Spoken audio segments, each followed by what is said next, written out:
तो जी हाँ दोस्तों, खेसारी लाल यादव के बारिश गाना तो आप लोग सुने होंगे, कितना लाजवाब। तो दोस्तों बता दें कि विरोधी का तो 7 बार जन्म होगा तब पर भी ऐसा गाना ना गा पाएगा। दोस्तों बहुत हिट गाना है। तो दोस्तों बहुत लाजवाब यह गाना है, बारिश गाना, जो वायरल म्यूजिक से रिलीज हुआ है आज 9 बजे।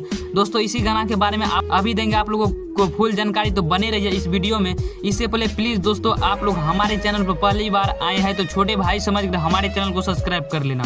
दोस्तों बता दें कि खेसारी लाल यादव का बारिश सॉन्ग जो है, जो एक बार सुनने में दिल को छू लेते हैं। दोस्तों बता दें कि यह बहुत हाई लेवल पर शूट किया गया है।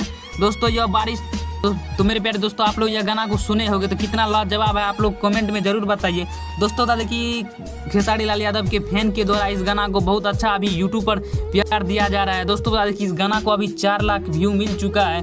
दोस्तों तो आप लोग जो भाई नहीं सुने जा करके सुनिए, वायरल म्यूजिक पर बहुत अच्छा है। एक बार सुनने के बाद बार बार मन करता है इस गाना को सुनने के लिए। तो दोस्तों मैं वीडियो कहीं पर समाप्त करता हूँ, फिर से मिलेंगे एक अगले वीडियो में। तब तक के लिए बाय बाय, लव यू मेरे दोस्तों।